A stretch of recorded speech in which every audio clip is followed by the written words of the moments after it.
Hi, All right. everybody. And hi, everybody. We are live. Yay.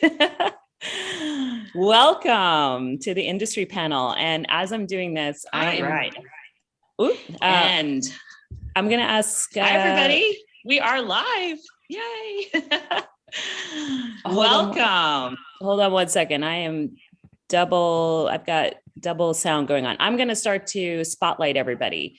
We're really excited to have everybody join us today. We have some amazing speakers, just incredible people that have joined us from the CITA network. I'm going to have each of them introduce themselves.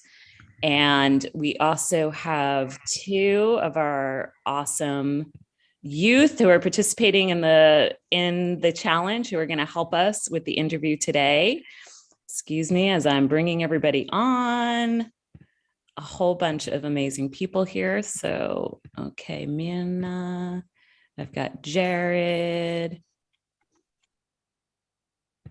Oh, hold on, I'm missing some people. Okay, hold on. I'm going to get the rest up on here as I figure this out. Welcome to there's always tech things going on. All right, so I'm Marty. I am the founder and CEO of International Connector. We are the parent company of Your Big Year.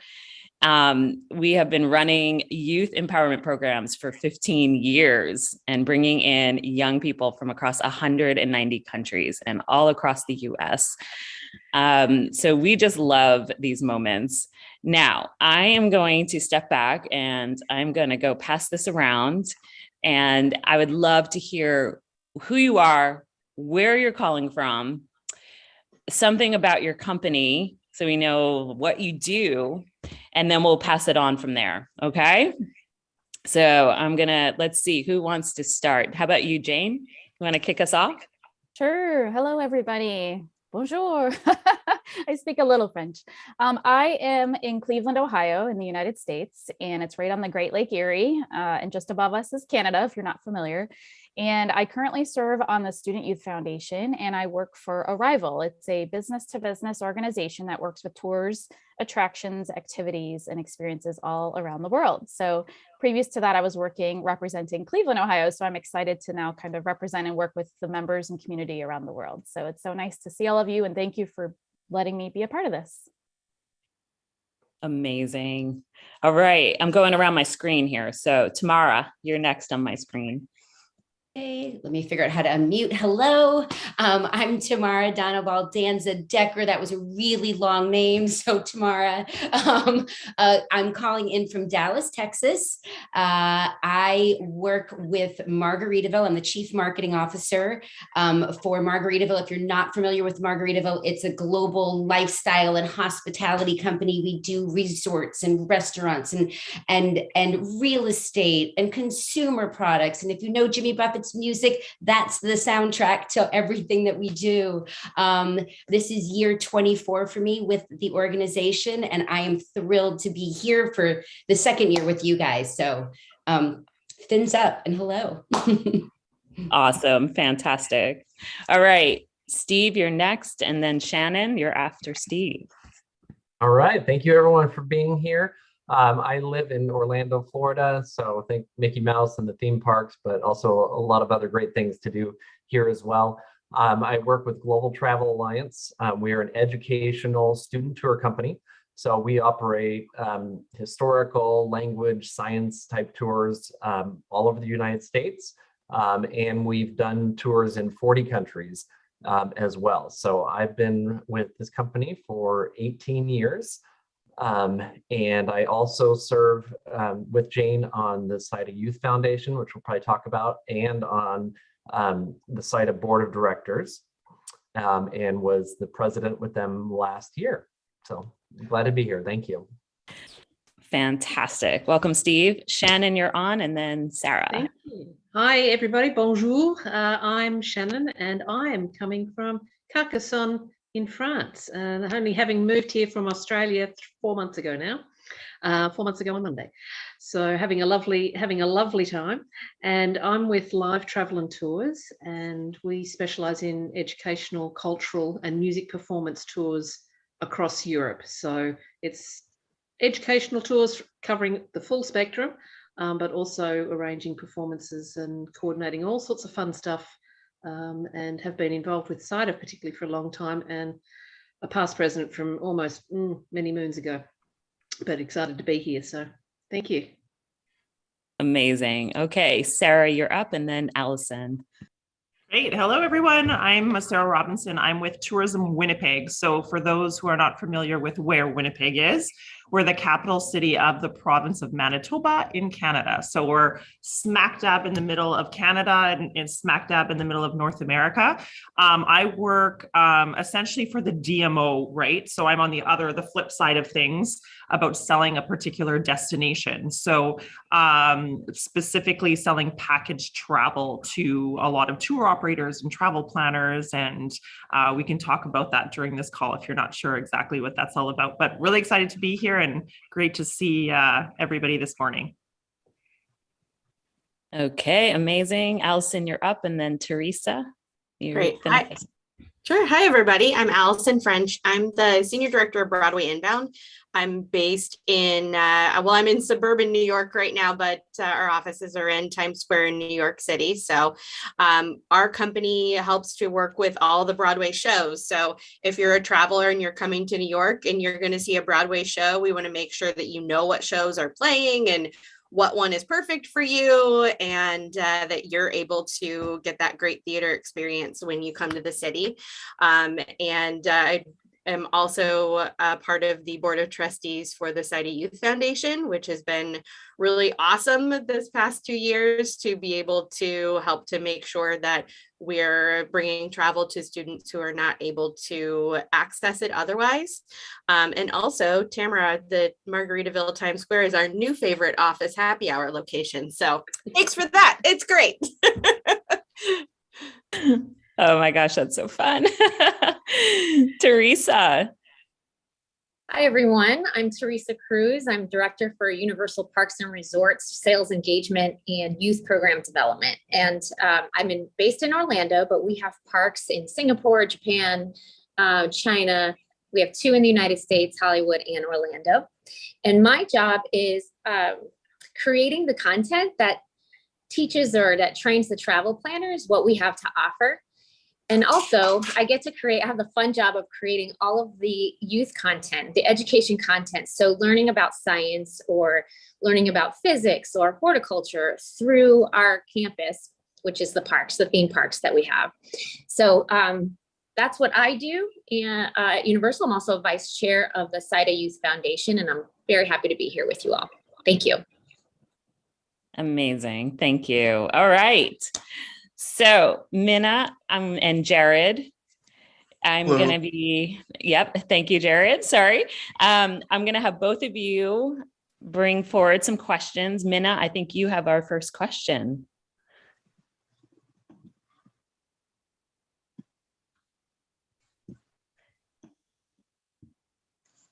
Yeah, exactly. I would like to ask you guys, what experience your life? Oh, hold on, Minna. You're cutting. So come forward a little bit, maybe. All right. That's good. Can you hear me like that? I guess it works. Yeah.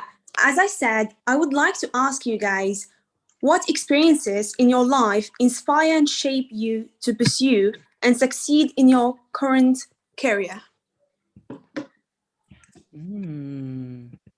This comes, we always ask everybody what was their big year that led to inspired what they do today. And we'd love to hear that from everybody. So any volunteers who wants to kick this off? All right, Shannon, you're on.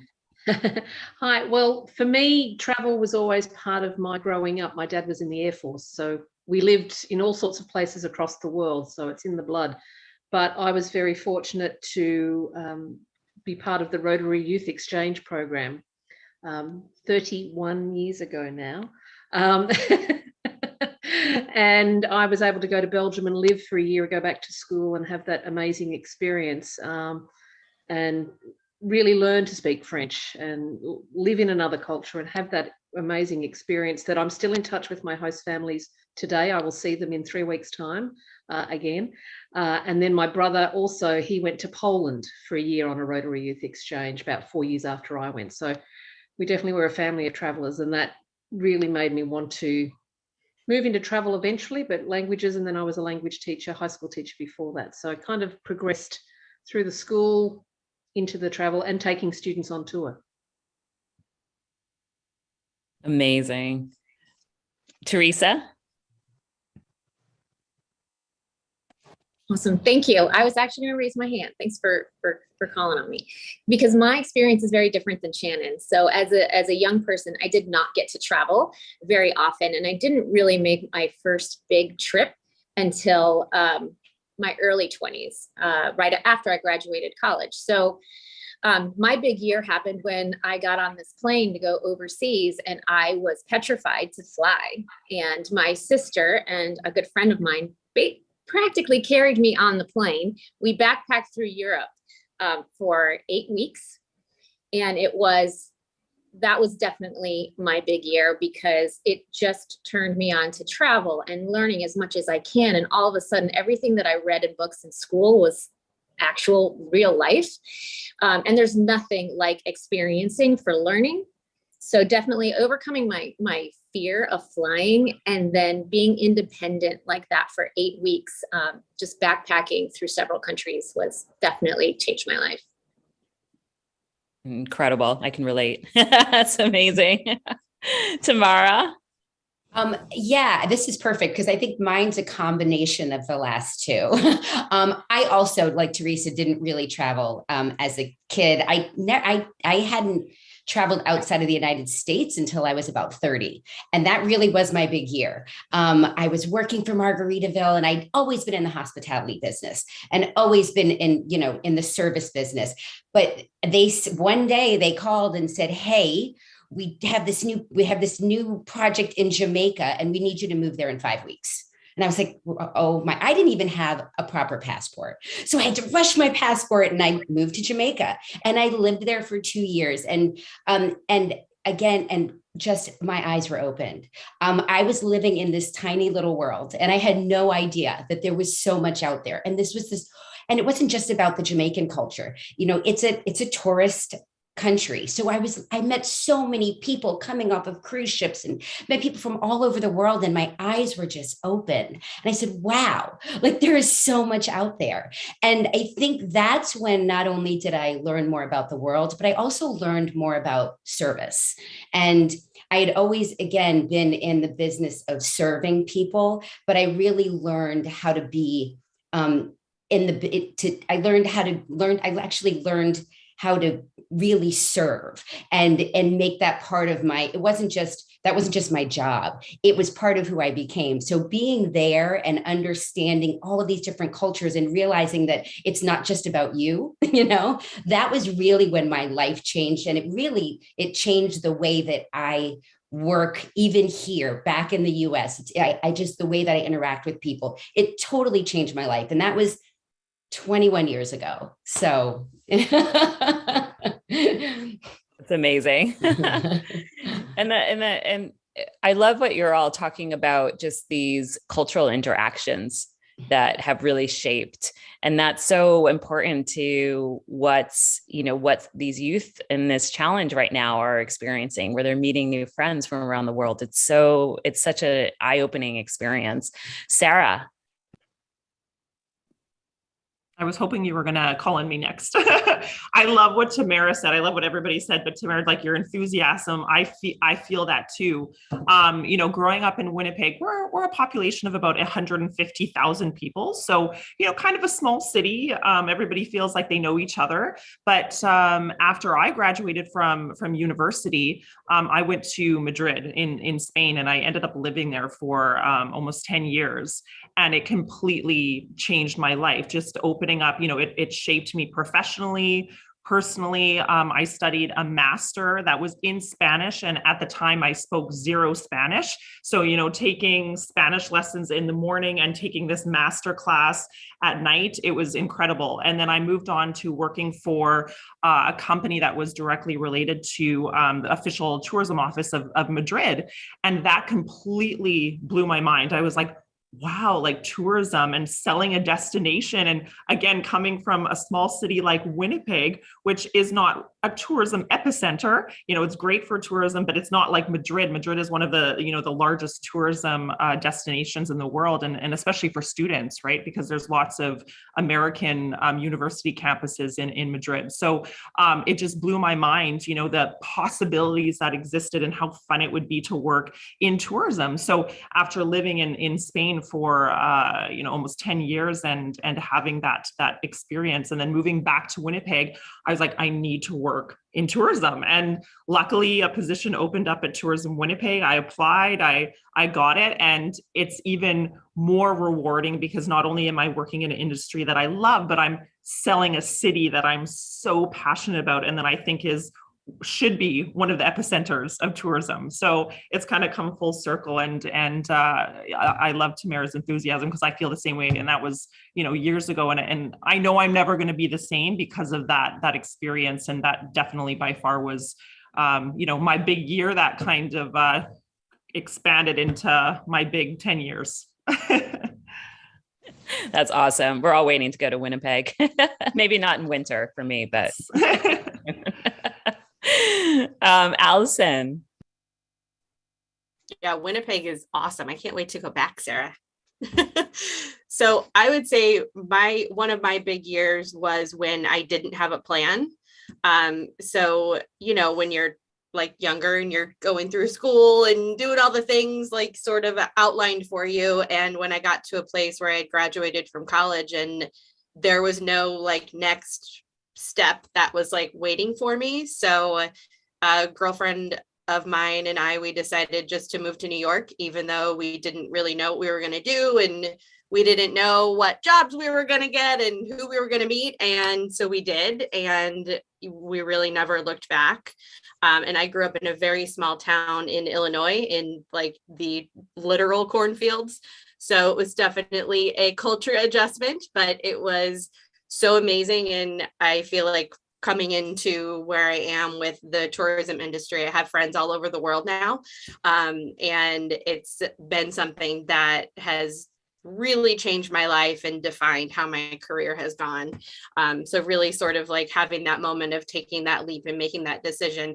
And by the way, the day I moved to New York was the day of the like huge Eastern Seaboard blackout in 2003. So we were literally in the plane when the blackout happened and landed at LaGuardia Airport with no power. And so that was like my first day I lived in New York. There was no power anywhere. And we were staying with friends in Brooklyn. And so I remember we had this moment, we had like gotten pizza from this like pizza place who was just like giving people food. And we were sitting on their roof and like drinking wine. And they were talking about how you could see the stars.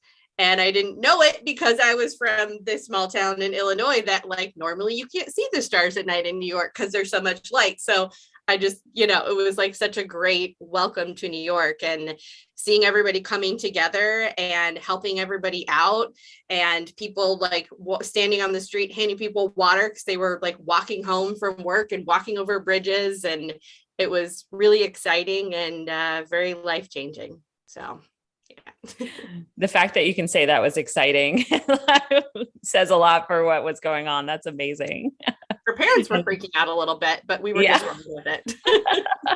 Fair enough. Jane.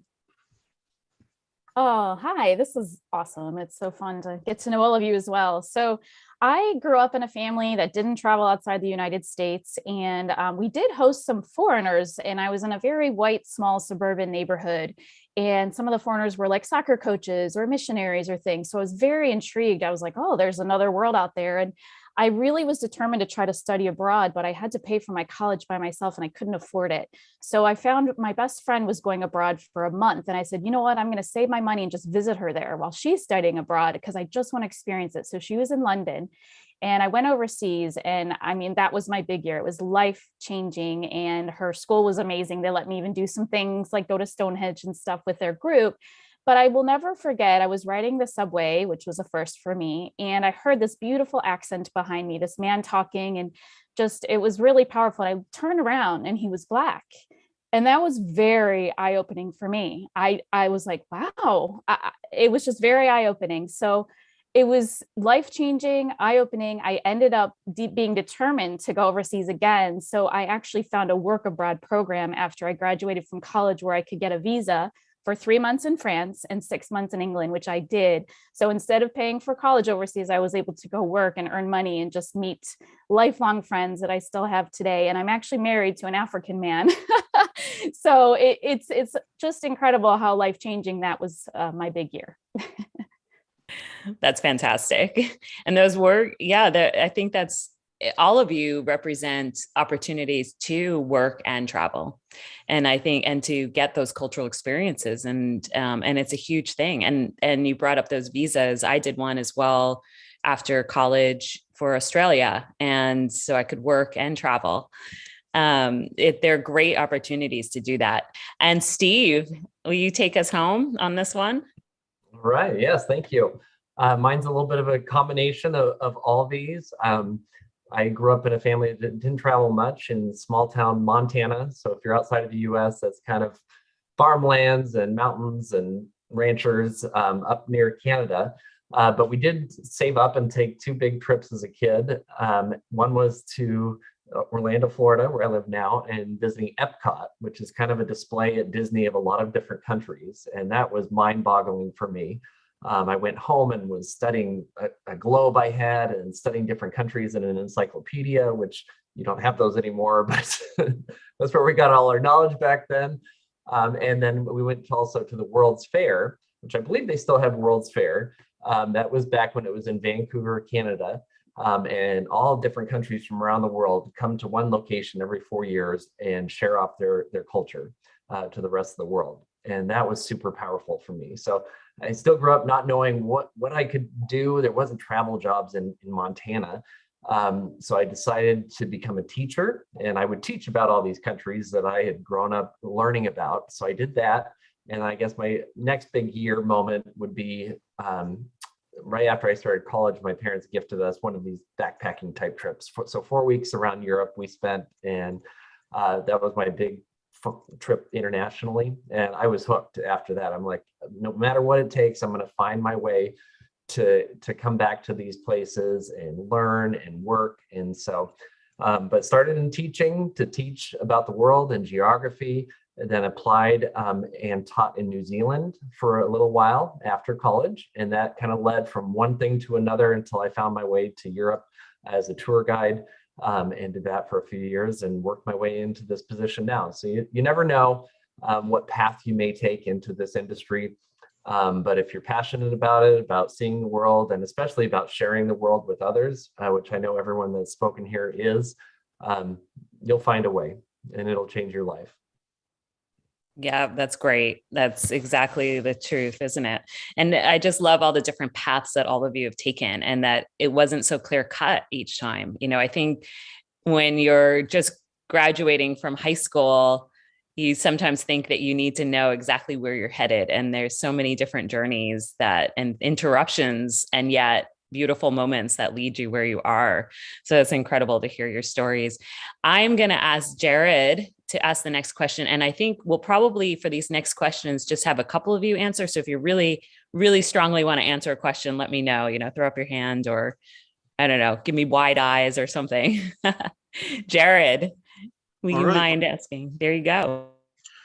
Okay, so what do you think are the biggest social, cultural, and educational highlights or opportunities to learn from traveling and engaging in the world as a tourist?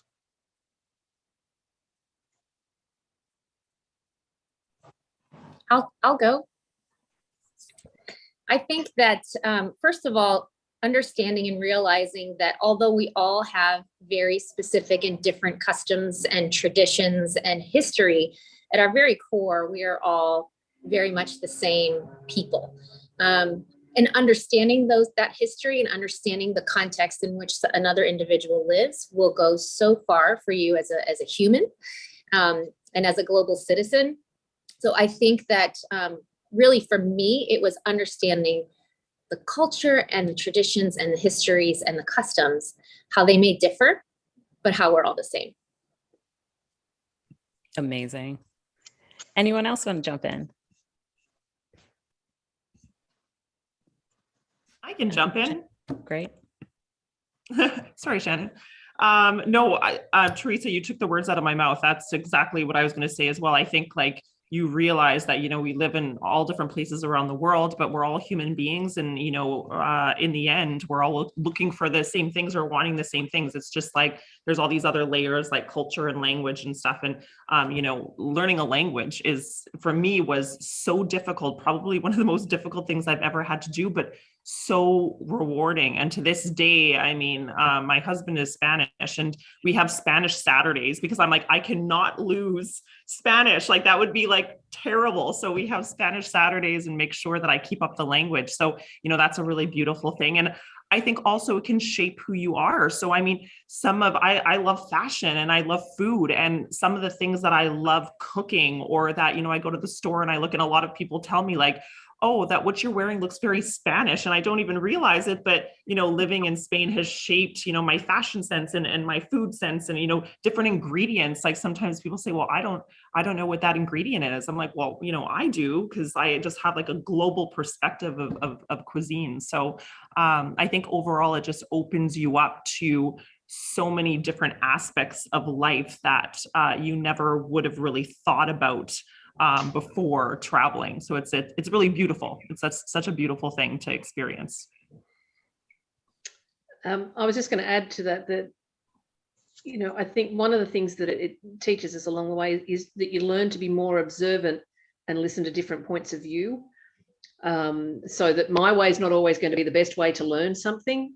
Having been a teacher like Steve, we know that everybody learns differently, but it's also how you put yourself in somebody else's shoes to think, well, they don't know what I know and I don't know what they know. So really having that flexibility, actually just knowing to appreciate that things are different, they're not always wrong.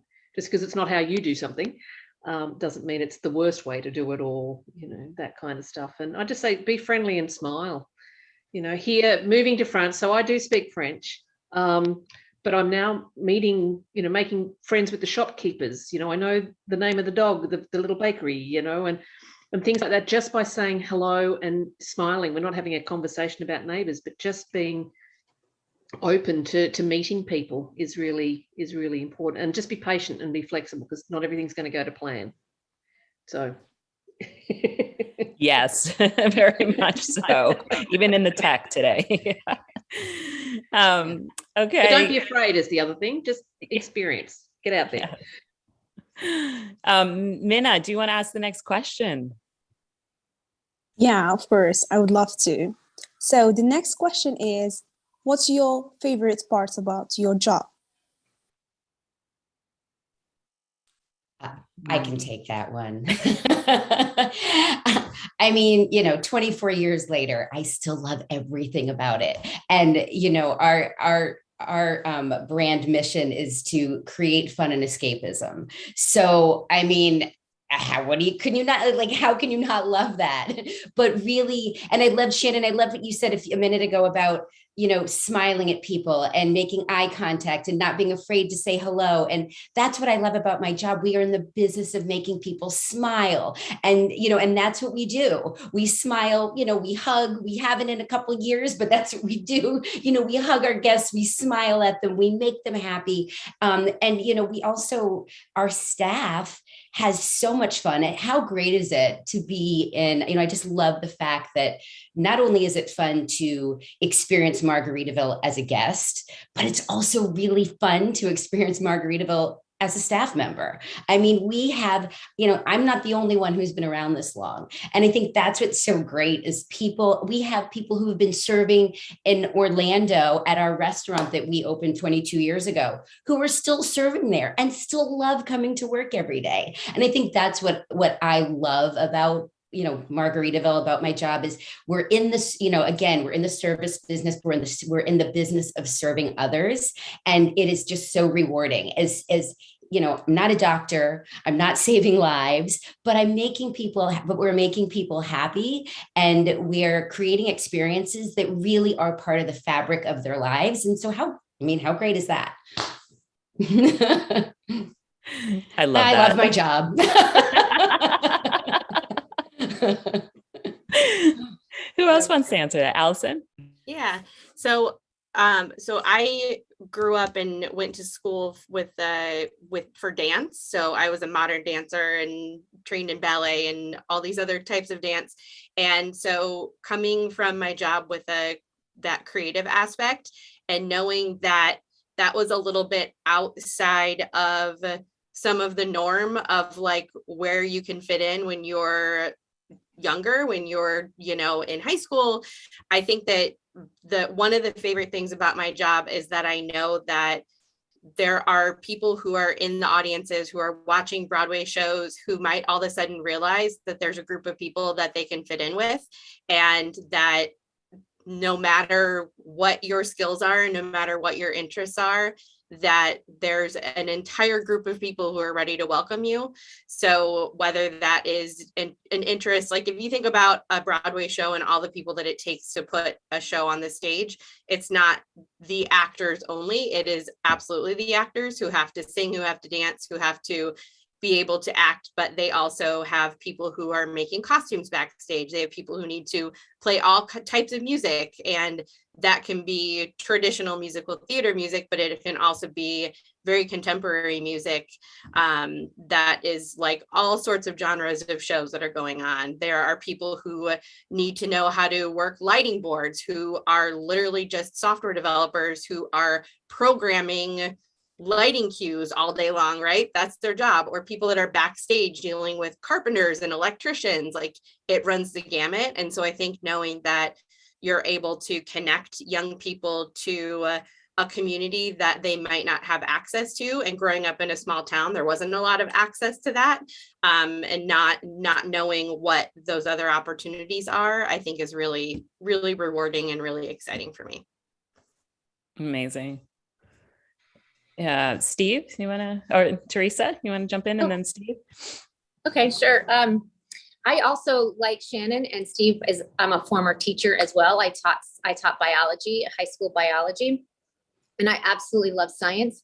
I did not love physics and math, but what I love about my job is I get to create those programs that make physics and math super fun for kids that come to the park. So learning about kinetic energy and how that works on a roller coaster. Sorry, that's my dog. If you can hear him, he's joining in the conversation. Hold on one second. Hey, come here. Sorry about that. I am outside. I'll pass it on to Steve since he's barking, but that's a favorite part of my job, is making physics and math fun for other people. Awesome. Love it.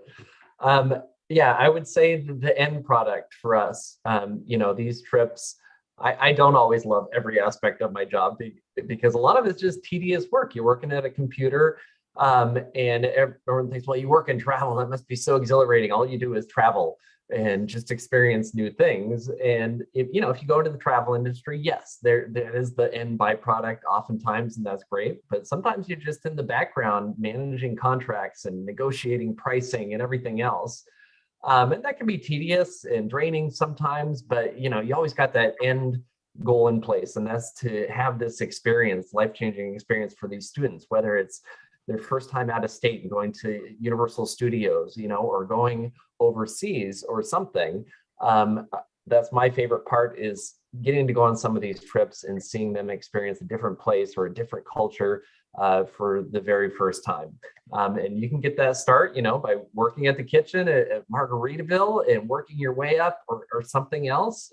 But just know it's going to take some time. but if you're passionate about it and believe in your dreams, you're going to get there. And I think the best part is then taking those and making them come alive at the end. So the end experience for me. Amazing.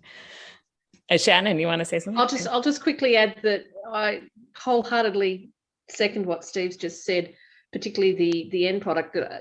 For all of us here, many of us have known each other for a very long time, and that we love the people that we meet and that we actually get to interact with through our work. But it's also, as Steve said, the end product, the people there. So actually I don't get to go as often as I would like to with groups on tour, but actually going with a group, particularly a group of kids, watching them experience something for the first time. So even though I might have been to this destination multiple times, reminding myself that I'm actually watching it and learning it through their eyes, and that you get a whole new wave of experiences just by watching them learn. Or being, in Alison's experience, having somebody in the audience at a show, all of a sudden realizing that, wow, there's people, there's a place and stuff for me. So I think for my job, the favorite part is not only talking, because I will talk travel until the cows come home, but it's helping others discover the world through experiences. And I get to be part of designing the travel program that offers them that. And just, it's the working with the people and then actually seeing the end result. So. Excuse me, amazing. Jared, I'm going to have you jump in and ask the next question. Here's another question. What is it about traveling and empowering young people to get out of their comfort zone that is so powerful and inspiring to you?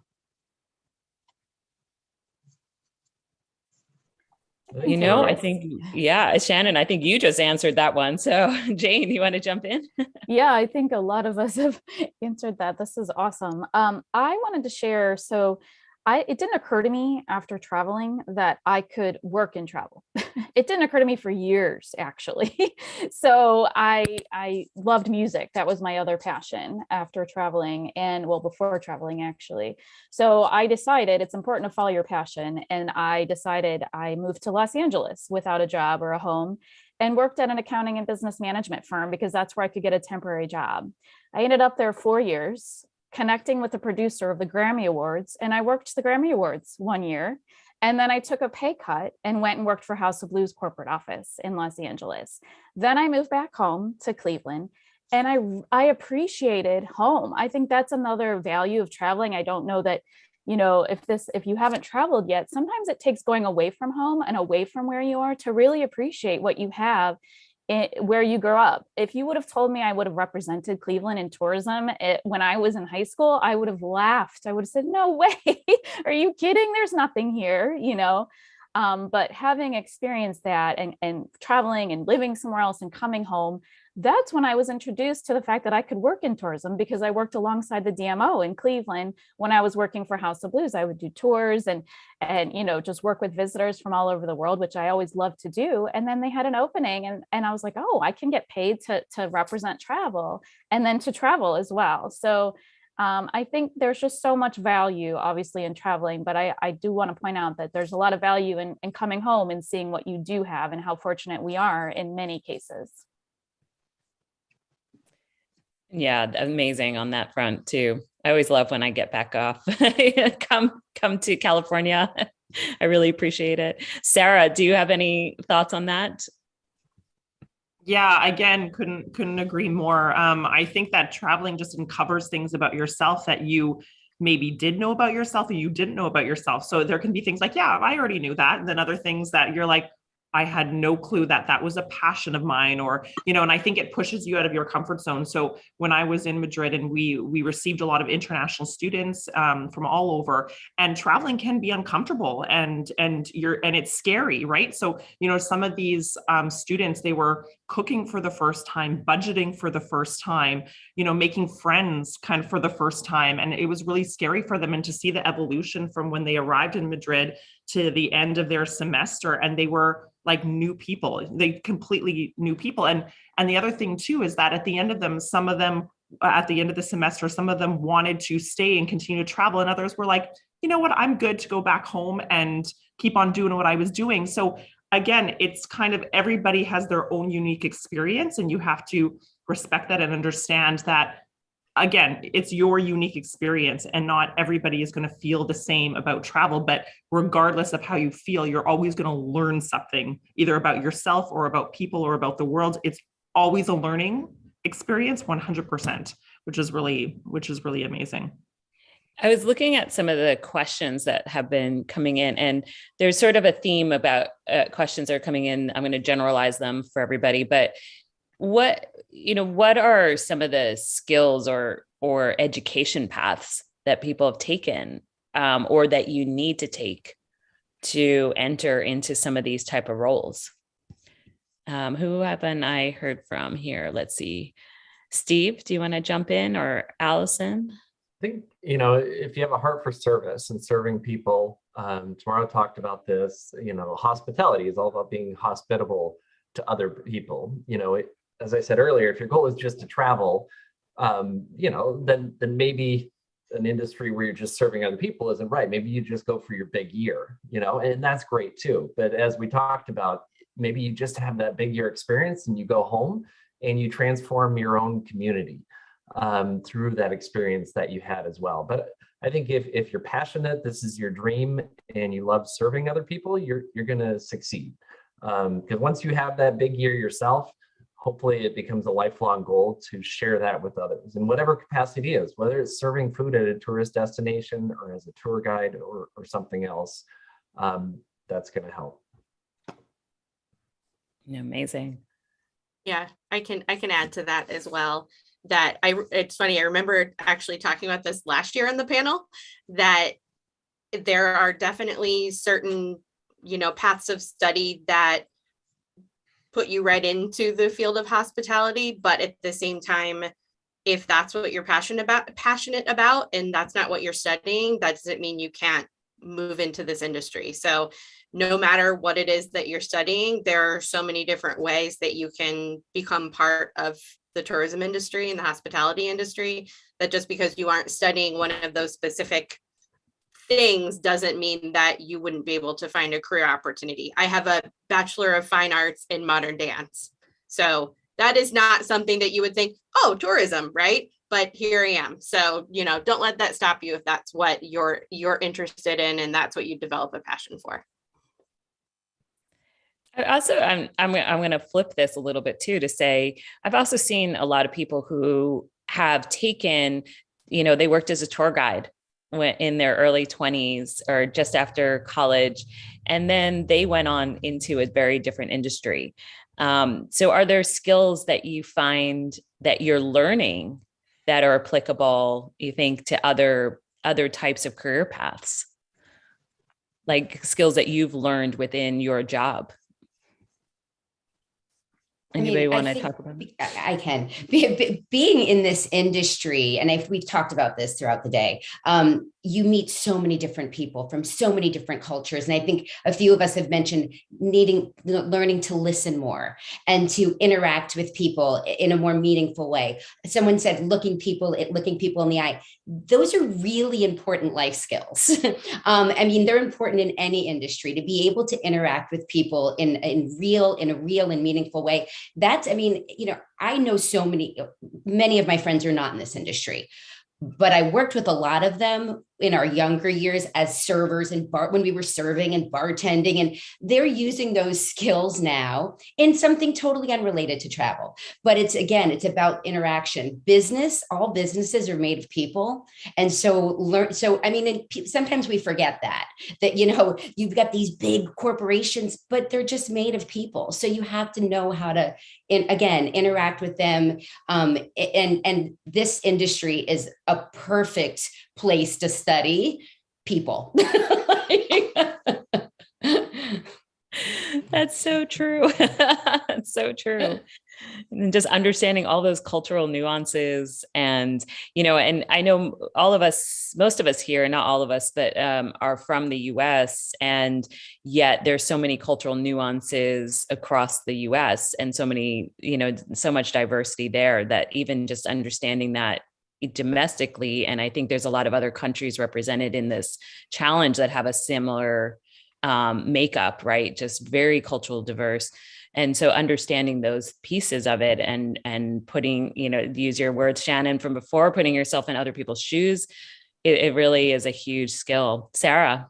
Yeah, I was just going to add as well. I think like adaptable as well. It's like a huge skill that you learn. And I mean, if the past 2 years hasn't taught us to adapt, I don't know what will. But I think even before the pandemic, with travel, and I know we often plan at Tourism Winnipeg what we call FAM tours, right? So familiarization tours, where we're bringing in operators and we're bringing them to see the various attractions and experiences that exist in Winnipeg.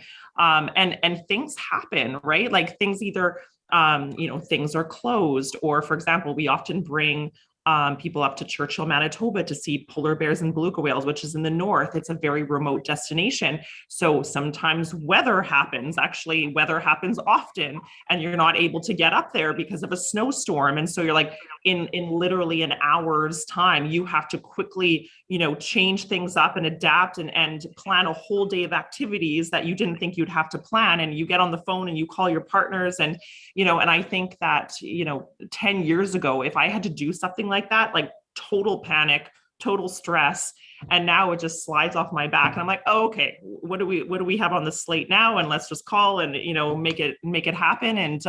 And then at the end of the day, when you've done something, so, you've adapted so much, you feel so good about everything because you're like, my partners came through, I did it. They had the best day ever. And they really appreciated that we were able to tie something together so fast. So yeah, I think adaptable, it just makes you, not worry so much about things not going perfectly.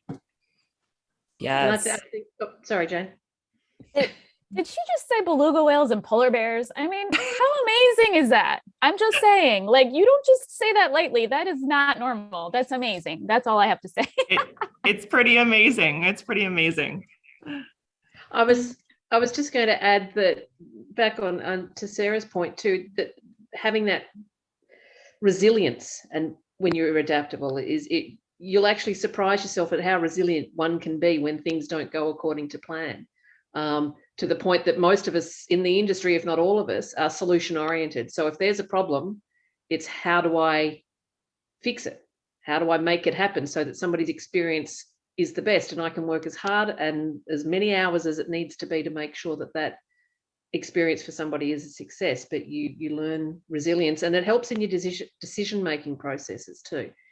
So, by being observant, by listening, being adaptable, all those kinds of things. So and you can do it. You'll surprise yourself.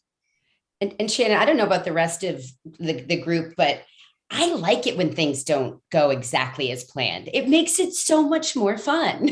So all of what you said, being resilient and being able to work on the fly and make decisions very quickly and make the right decisions quickly. Quite frankly, at this point in my career, if things are planned too perfectly, they're just not quite right, and they're not as much fun. So all of that, I mean, it's actually much more fun when you have to, again, the beluga whales and the polar bears, I've never had to make decisions around them, but certainly like it does make it a lot more fun when all of what you said, learning to be to be adaptable. And it's just, for me, that's what, keeps this career exciting.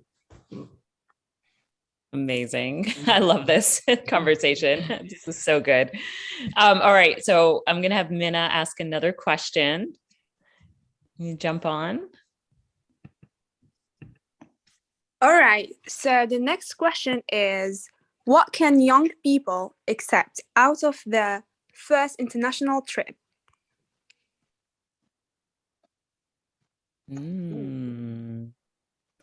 Interesting. All right. Well, Shannon, you're prone there, and then Allison.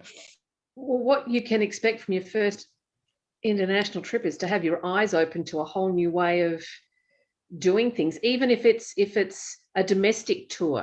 What happens in your town may not happen in somebody else's town. And especially if you're going to another country where the language is different. You may not be able to speak the language. If you can say please and thank you and hello and goodbye, that's a great start. But on your first international trip, I used to tell students often that, and it's not always positive, go in with low or no expectations, and anything after that was a bonus. For those who were trying to plan everything to the minute, you just need to enjoy it and to embrace what you're seeing, what you're doing, what you're learning, what you're observing, and go with the flow, and just be open to new ideas and new challenges. Allison, all you. Yeah, absolutely, Shannon. And I would say also just expect to gain a new perspective on your entire world, no matter what it is. If you are going to a new culture, if you are going to a new destination, no matter where it is, you're going to have your eyes open to an entirely new perspective of your life. So no matter what happens on the trip, I don't know if I can agree with Tamara so much that I want things to go wrong, but but when stuff is unexpected, when things happen that are unexpected, it does often give you an experience that you never would have had otherwise. Like you had in New York. Yeah. Teresa. Oh, my dog's joining in now too. So Excellent. Now it's a party. Expect to be uncomfortable, especially at first. When you go to another country, expect to be uncomfortable and figure out how to be comfortable being uncomfortable, and realizing that that's going to make your experience even better, because it will make you more open to learning if you can accept the fact that this is not what I know. This is not what I'm used to. So I need to be open to learning. I may not fit in right now, but I will learn and I will accept. And if you can do that, you're going to have the best time. amazing. All right, we're going to have one more question before we run out of time. So Jared, will you jump in with our last question? I sure will. What does it mean to be a global citizen in today's evolving, interconnected world?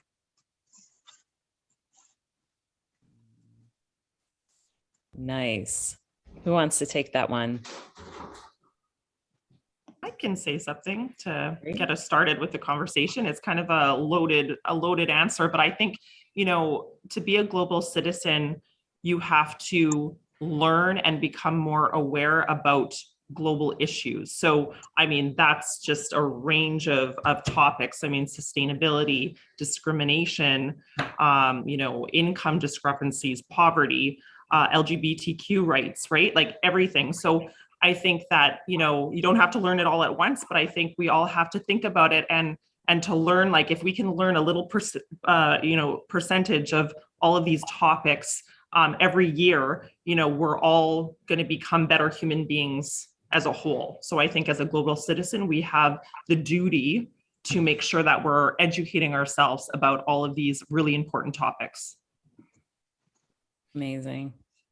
And I was going to add to that to say that, people appreciate someone with a global vision. They appreciate that you're making the time to explore and discover parts of the world and learn about them. We all love to talk about ourselves and what we do and who we are, where we come from, but actually learning to listen to somebody else's input is just equally as valuable. And one thing I've always said to particularly with students when I'm traveling is don't judge. Be observant. I've said, put yourself in somebody else's shoes, but the observation thing is really key. Just even watching how people, how they're eating or what they're doing or how they're greeting each other, and just, taking that all in, because that'll help you as you move through the world into different cultures and avenues, and even in your business, outside after school or wherever it might be. It's just that you're curious, and your independence is only going to grow through travel. So I think it's fantastic. Well said. I would love to have just any last words from everybody, just like a fast, something that you didn't say or something that you want to give as advice on your last bit. Who wants to kick us off? We have a saying, there was an Australian tourism campaign for the Northern Territory. And the Never Never is part of Aboriginal culture, basically meaning the vast outdoors. And the campaign was, you'll never, never know if you never, never go. And I'm just going to leave it at that. Amazing. Jane? I just want to acknowledge everyone that's on this call. You're already taking the steps in the right direction. And I think it's really amazing that you're taking the time to do this and to be a global citizen. So thank you for that. And just keep doing what you're doing with an open mind. Amazing. Tamara? You know, I think we've all talked about this throughout, but just always put yourself, I'm going to quote Shannon, put yourself in somebody else's shoes. Kindness doesn't have borders. Kindness, there's no language barrier with kindness. I think being kind to people, understanding others, if you start there, the rest is easy. I mean, you know, it's an adventure, but it's so easy. Just treat others as you would, you know, as you want to be treated, no matter what language they speak. And you can be a global citizen from home. You don't have to travel. Travel is what we're talking about, but you don't have to leave the country. You don't have to leave your city to be a global citizen and to make a difference. Absolutely. Great. Yeah, I love that. Like a combination of what everyone said, you know, but don't think that, well, in order to travel, I have to go halfway across the world or something. You know, start small, leave your city. If you've never left your city, you know, go to the next state over or the next country over, travel within your own country. And then if you're part of this small, blessed percentage of people that are able to travel a bit, then go back and make a difference in your own community. I think that's part of being a global citizen, is just giving back. I love telling kids, you know, once you come back from your trip, start small, but give back, whether that's in your own family, teaching your family what you've learned, because maybe your family has never had an opportunity to travel anywhere, and you can share what you've experienced with them, and then take it back to your school, to your workplace, to your community. Any kind of a difference you can make is going to be life-changing, but don't think you have to have the same experience that we've had to make a difference. Because just get out there and do it, and start small, and it may be messy and things may go wrong. But the fact that you're making that effort, you're more than most people are doing, and then go back and change the world with that. Amazing. Who's Allison? Yeah, go for it. This is going to sound a little silly, but I have a 6-year-old, so I'm trying to teach my 6-year-old how to participate in the world right now and start to be a good citizen. And something we always say is, don't yuck somebody else's yum, which is very silly, but it just means to me to approach situations and travel with positivity, and to make sure that you're not cutting something out and, you know, not taking advantage of an experience because you're nervous about it, or it's uncomfortable for you, or it's something outside your norm. So don't yuck somebody else's yum. Sarah, any last words? Sure. No, I just want to, you know, same thing what Jane said, like everybody on this call is just, you know, fantastic. And I love hearing everybody's stories, and everybody on this call that is tuning in as well, to just, you know, be inspired. Don't worry so much about taking risks, and everybody has their own level of risk that they're willing to take, but, you know, just dive right in and do it. And you're not going to regret it. And whatever you do, it's going to be a learning. And sometimes it's scary and uncomfortable, but just jump right in, and don't be afraid to kind of follow. If you're really wanting in your gut to do something, just do it. You're never going to regret it. You're always going to have a great moment that's going to lead you in the right direction of your life, your path of life. Amen. Amazing. Teresa, you get to take us home. No pressure.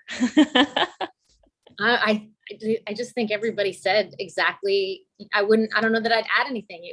It's perfect. You know, it's being comfortable, being uncomfortable, and knowing that means you're learning, and it's a growth experience for you, and it makes you a better human being when you travel. That's all. Oh, fantastic. Okay. Well, I'd like to thank all of you for spending the last hour with us. It's such a pleasure to have you here, and just fantastic words of advice and fantastic journeys. It's always amazing. I love hearing these journeys, and it's incredible. So thank you. And Minna and Jared, well done. We are so proud of you for jumping in as an interviewers, and thank you so much for the time. So, okay, now I have to do the removing of the pins, but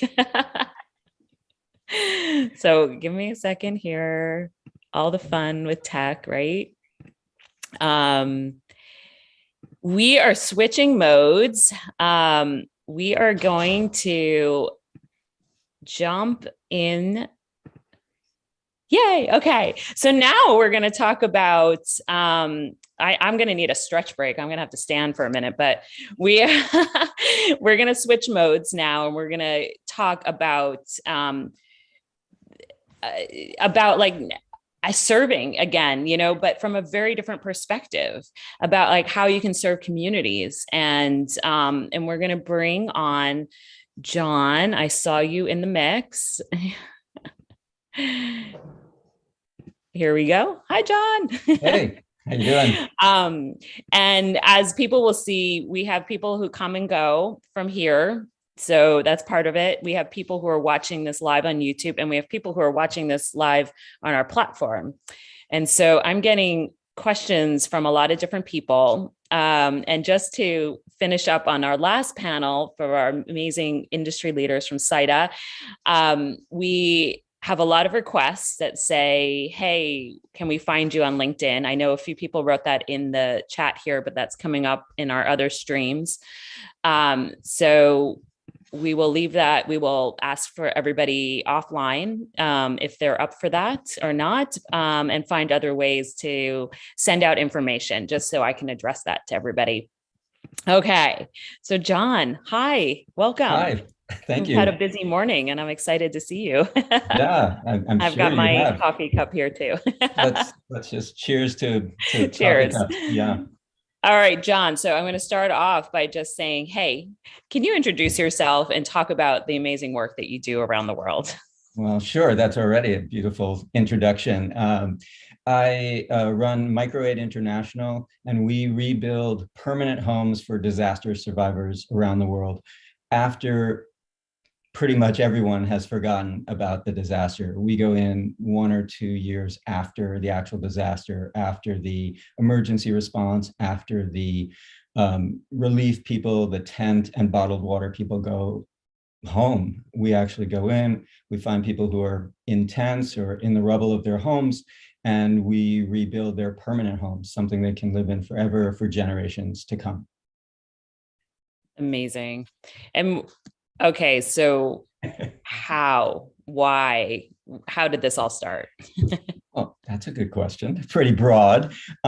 Well, I think you and I had our pre-meeting, which was really nice. And we talked about something in there. And I said that before I started Microaid, I had done so many different things.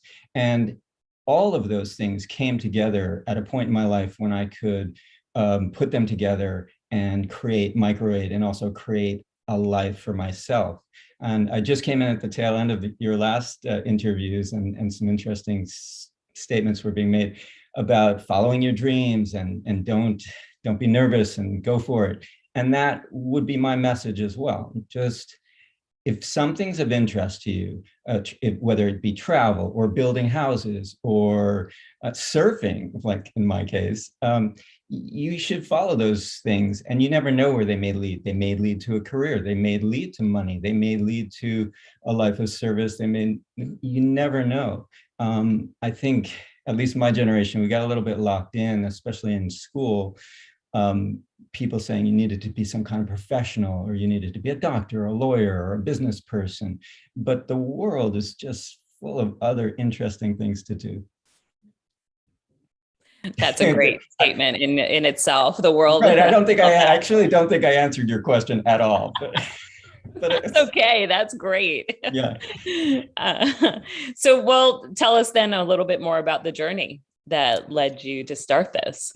Well, like I said, it was this stream of things, and I think one of I've been thinking about what you had asked me to think about before this, which is, how did you get here, and what brought you to this point? And I'm 60 years old. I have had long careers in different businesses, and but I sort of just followed. I got lucky because I just sort of cruised along and walked through the doors that opened in front of me. And luckily, there were a lot of amazing doors that opened in front of me, and for a lot of good reasons, or a lot of reasons that I consider myself very lucky. So whether I started after college, even before that, getting into a great college and being influenced by certain professors and certain courses that I was able to take there. And then after that, working on Wall Street. And then after that, working at a movie studio in Hollywood. I just was cruising along. Those things did interest me. I was interested in finance. I was in the film business, and I was interested in films. So I got lucky going through doors, but I never actually, until Microwave, sat down and said, what do I want to do? Like, really, what do I want to do with the rest of my life? And at the time I was around early 50s. And I was like, well, maybe I only have 20 good years left, maybe, to do some hard traveling and maybe to build stuff. I mean, I had done a lot of traveling, and it's hard. Some of the places I've been and some of the traveling I've done. And I was like, well, if I'm going to add building houses to that mix, how many more years can I do that? So I literally sat down with a piece of paper and a pencil, and I wrote down the things I wanted to do. I wanted to help people. I wanted to be a nonprofit. I wanted to travel, but not for myself anymore. I wanted to serve. I wanted to make a little money. All of these things, I just made a list, and I looked for other organizations that did all of those things. And I pursued some leads, but nothing was really exactly perfect. And so I step by step created Microwave. Ultimately, it's very helpful to a lot of people, but it's also really helpful to me. This is my life. It's very integrated. People talk about work-life balance, and I've achieved what I think which is work-life integration. And so when someone says, oh, are you going on a vacation? I'm like, yeah, I don't really need a vacation. They're like, well, when are you going to go surfing? I'm like, well, when I'm working in the Philippines, after I build a house, I go surfing, And so it's really very, very much like that, integrated. But it did take bringing together many streams of experiences. And luckily, those experiences allowed me to create this kind of a dream life. Yeah, that's amazing. But do you find, what are some of the challenges that you end up running into in starting your own organization? Huge challenges. This isn't easy. Just because you find your passion or follow your interests and it works out. That's one of the things you had asked me to think about this, and I want to talk to the students, right? Are we mainly talking to students or other educators or stuff like that? And I want to just most all the youth that are who are part of this are between the ages, I hate saying youth because they're amazing young leaders, but they're youth to us, I'll say. They're ages 15 to up to 20 years old, and they're from all across the US, and they're from all across the world. And then we also have some educators who are also part of this, who have brought their classes to participate in this program. So yeah, we hit it on very different fronts. All right. Well, it's really an honor to be here. And thanks again, Marty, for asking me to be here. And I think so the question you asked, which really resonated with me, is we talk a lot about this external journey, and we live in a world, and something I've been living my life is sort of as a motto, never say no to a trip, never to say no to travel, because to me, that really opens up your world, and you meet new people, you have new experiences, you get perspective on whatever life you're living. I don't think there's anything better you can do than travel. It's a journey. And it can be really hard, life. But there's another journey. And you asked me about my big year. And I think a really important thing to mention here to everyone is there is an external journey on the planet. We're here for 80 years, 80 or more years, hopefully. And not to see a lot of the planet that we live on, I think for me, would have been a big shame. And I just hope that everyone gets to experience that. But there's another journey to be done, and that's the internal journey. It's sitting with yourself. It's being able to sit in a meadow and with nothing, no laptop, no phone, no music buds in your ears, and just listen to the wind and literally go inside. And I'm not talking exactly about religion, but there's a spiritual part of our life, and it might be the most important journey that we're on. And everything else we do is feeding that journey. Like you go traveling or, building a house for a disaster family for me. But for me now, there's always a component of that that's feeding this inner journey, my inner evolution. And I think that's a really important thing to learn about at some point. And the students and the educators can contact me after, or we can talk about more specifics about that. What books influenced me? What experiences influenced me to start to really understand that journey, that experience, that perspective or that intent is really important. And that moment happened for me. It was sort of my big year. Among all the different forks in the road that I took and didn't take, and those were major things as well. Learning a technique of meditation called Vipassana was a critical moment in my life. And I really look at my life and I go, pre-Vipassana meditation, post-Vipassana meditation. And that was about in 2000, around 1999. I was already on a spiritual journey, looking at different techniques of meditation and enlightenment. I didn't know what any of it meant at the time, and it didn't make any sense, but I was looking. And I stumbled across this method of meditation, which is supposedly what the Buddha discovered while he was sitting under the Bodhi tree, and what enabled him to reach enlightenment. And I feel like I'm very, very far away from that goal. But he said, we're all moving toward that if you're aware. And so that really influenced my life in a major way. And you can almost say, how did meditation influence your life? And I can only say that meditating and following a spiritual path and understanding spirituality led me to do whatever I am now. That's the reason, or that's a big part of it. That's amazing.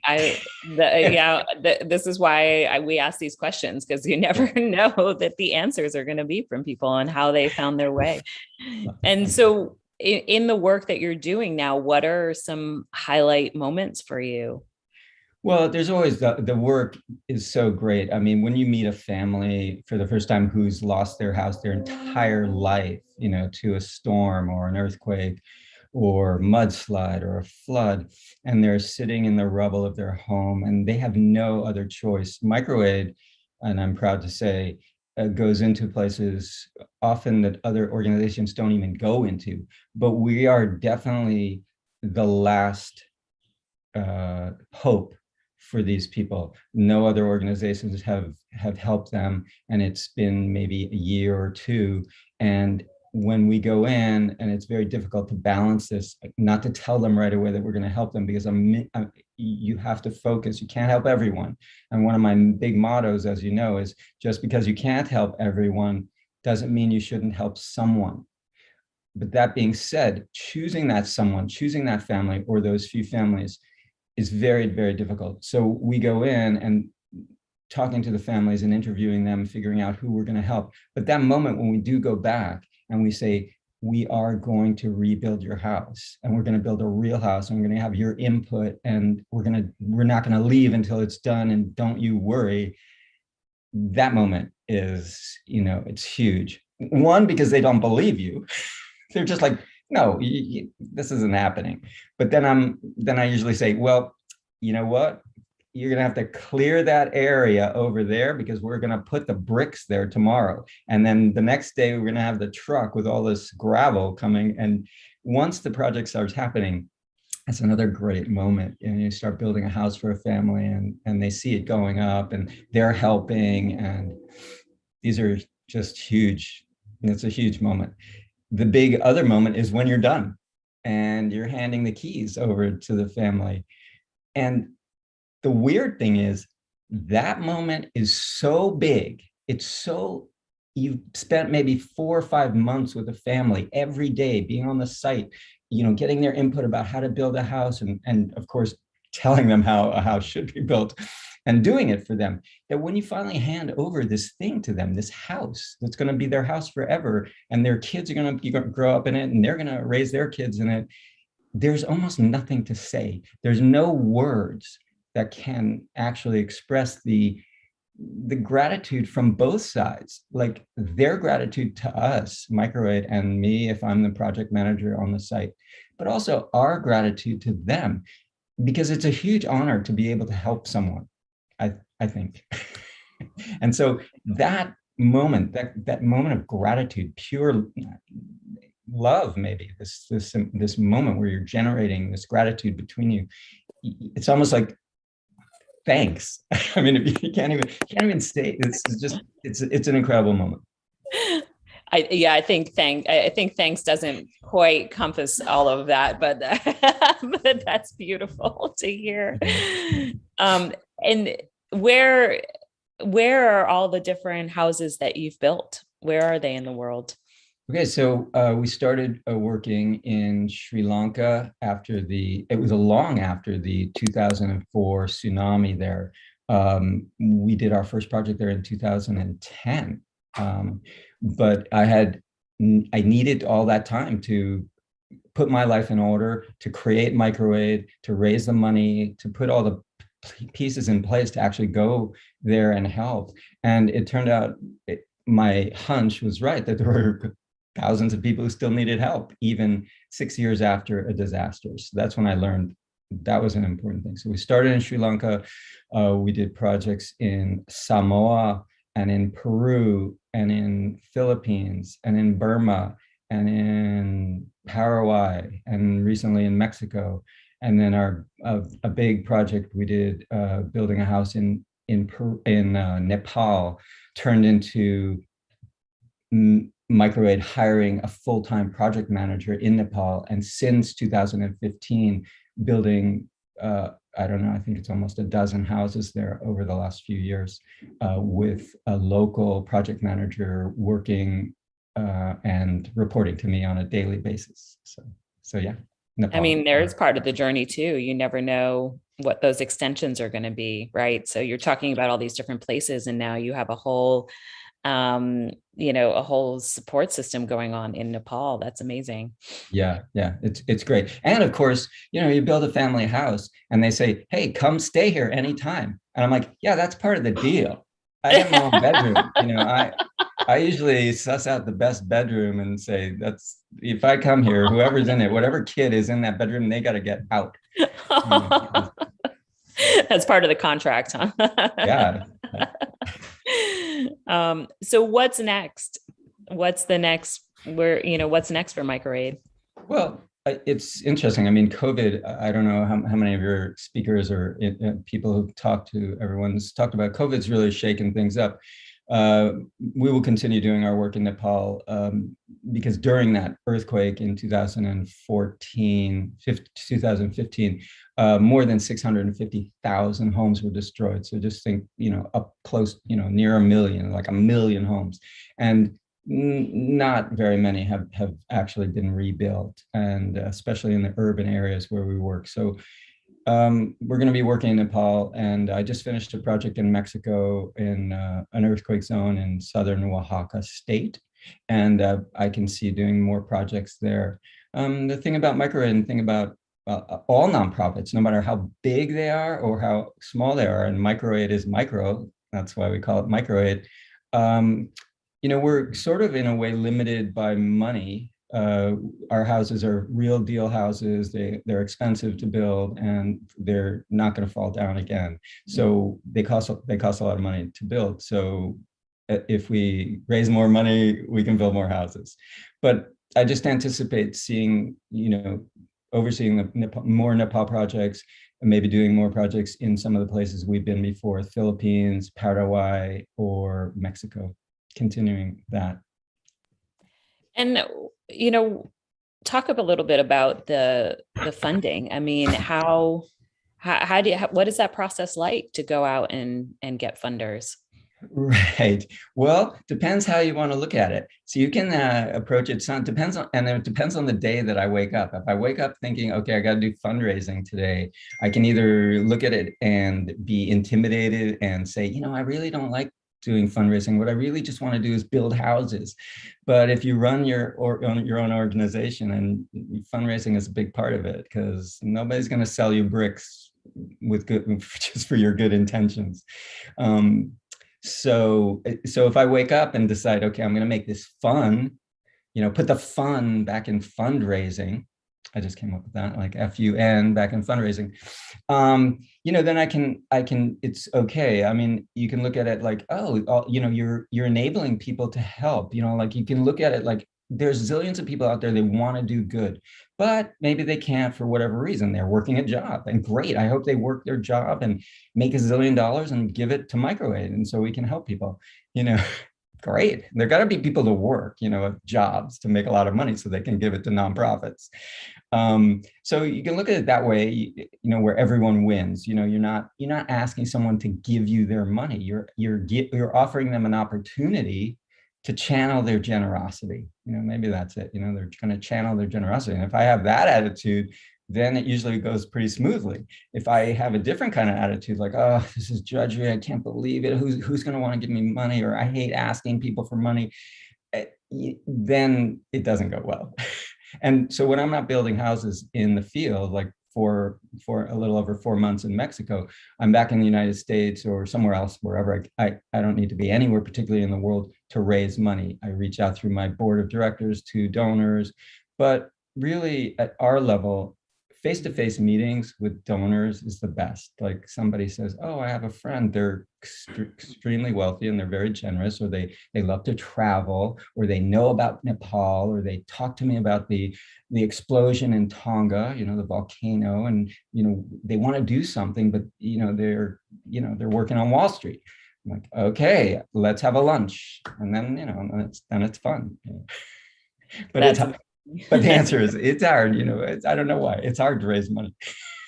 It's hard. It's hard to take those first steps to ask people, right? And to say it. So I think it's really important to talk about it. All right. So before we do run out of time, what is your biggest advice for young people that are here? And, and there are a lot of young people who are looking to have a meaningful career, right? And our motto, of course, is how can you make an impact in your life and in your world? So what's your advice for these young people? Yeah, that's a great question. And I don't know if I've thought about that kind of question often, and since you asked me last time, but the advice is that you're not making a lifelong career decision ever. And you should find something you're interested in and pursue that. And it may become a career, and it may become a career for a certain amount of time, maybe 5 years or 10 years or less. And then you can do something else, because we're constantly changing as people.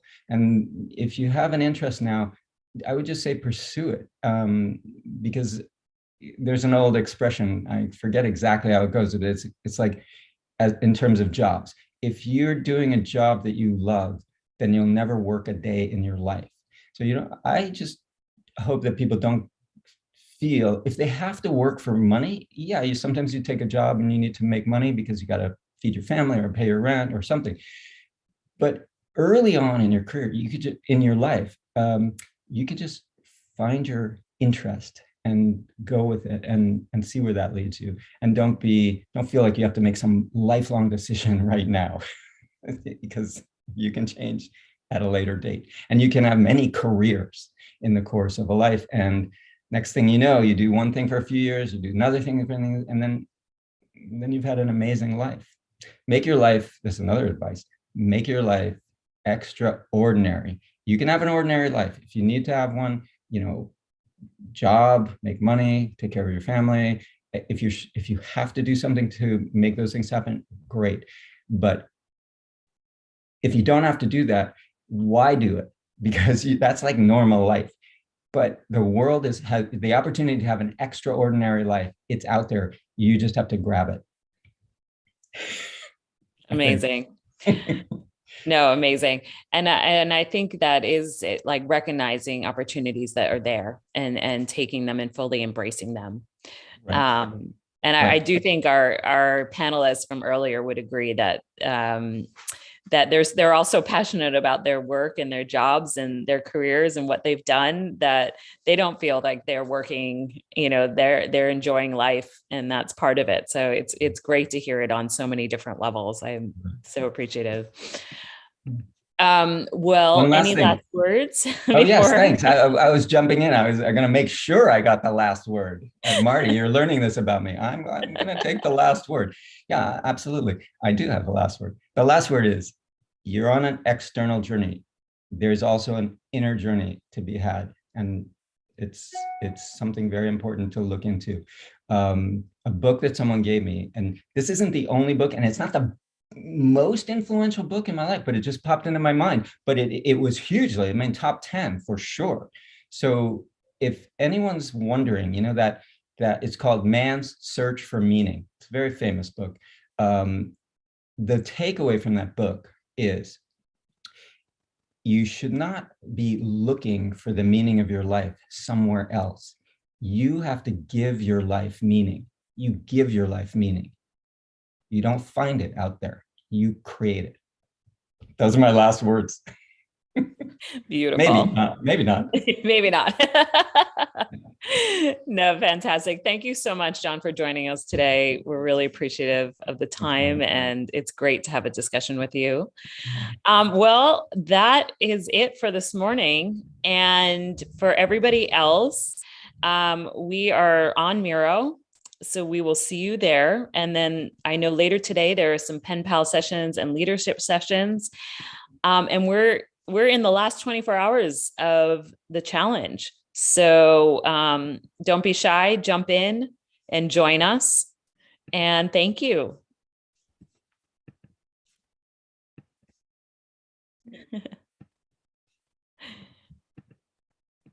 Thanks, John. And I think, thanks, I don't know, I think I still have a few other people on here that I wanted to say